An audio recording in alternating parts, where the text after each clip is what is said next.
igihe ubonye utanze ubutumire ku bagwizatunga bakakwitaba kugira ngo baze muyage, icyo ni ikimenyetso cya mbere cyerekana ko bafise amakuru meza ku gihugu cyawe kandi ko bishoboka ko bazana imitahe yabo.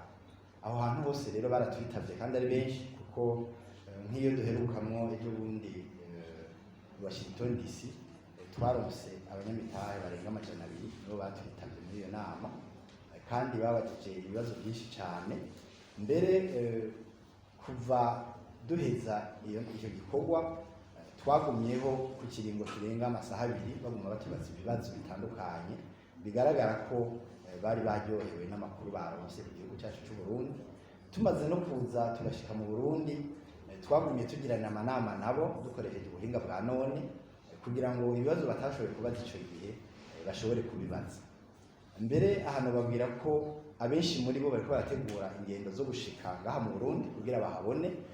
Abambere hariho 3 twavuganye mu gitondo biteguye kuza ngaha mu Burundi mu ndwiza itariki bazoshika itariki 22 z'ukwezi nyene kwa mbere. Abandi bariko barategura ingendo ku buryo turavye ayo manama tugirana uhereye no munsi gushika mu kwezi kwa gatandatu, turizera tudakekeranya ko hariho imigwi itari munsi y'icumi yabo bagwizatunga izo bimaze gushobora kugira ingendo mu Burundi kugira ngo yirabire ibyo twababwiye koko ariko bimeze. Murumva ko umwizero tufise ko bazoza ari benshi naho igitigiri bashobora guca tugitanga ubumenyi.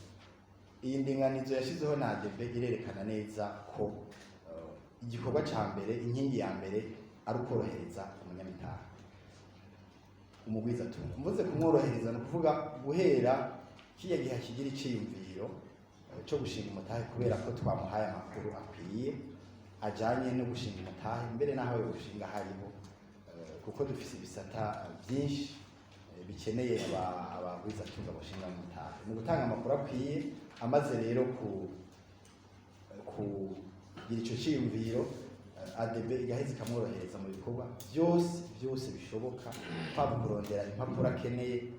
Turafise abakozi bajeje kuzironderera abo bagwizatunga kugira ngo ntibahabwe baje kuzirondera ngo bibagore, kuko usanga bibasaba kuja mu nzego zitandukanye za leta.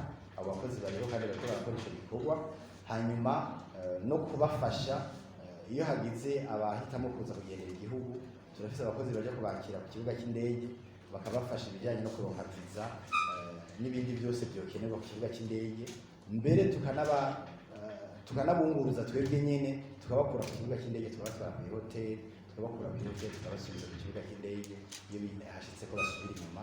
Turabafasha kandi mu kuronka impapuro kuri bajya abakozi baba bavuye hanze bazanye, ko ari byo usanga ari ibikorwa bisaba ubuhinga, ugasanga ntibaronse abarundi ngaha bashobora gukora ibyo bikorwa. Muri ADB rero turabafasha kuronka izo mpapuro zituma bashobora kuba mu Burundi abo bakozi babo. No kuvuga ngo ibibazo byose bashobora kugira, bya bibazo bijanye n'amategeko bariko barakora, bya bibazo bijanye n'intwaro, bya bibazo bijanye n'ubuzima bwabo bwa misi yose, muri iyo nkingi ya mbere niho biri. Turafise abakozi bajeje kugira ngo babafashe boroherwe banezerwe, hanyuma ibikorwa byo bigende neza. Mu nkingi ya kabiri twababwiye ko ari ugufasha abagwizatunga bato bato, baya twita petite et moyenne entreprise. No kuvuga ngo ico gisata casa n'ikititaweho mu myaka irenganye. Ubu rero twaramaze gufata ingingo mu ndinganizo twashizeho yo guhera mu 2022 gushika mu 2027 yuko abo bagwizatunga bato bato bazoshigikirwa uhereye mu kubika bakaririza ubwenge no mu kubafasha kurondera amasoko y'ibyo basanzwe bahingura. Turafise abahinga bazobikora kandi biteguye kubafasha. Igisata inkingi igira gatatu ni ijanye no guteza imbere abashorera hanze y'igihugu. Aha rero niho niganda babwire ko atayindi nzira iriho kiretse gufashanya n'aba banyamitahe kugira ngo bagwize umwimbu kandi bakanovera, kuko niho ibidandaza by'u Burundi bizoshobora guhiganwa n'ibindi bidandaza uhereye ngaha nyene mu Burundi, kugira ngo bishobore kugurwa ku bwinshi, hanyuma abahingura nabo bahatorere baharongera akarusho, baheze bagwize umwimbu, ibidashoboye kugurishirizwa mu Burundi bigurishirizwe hanze y'igihugu.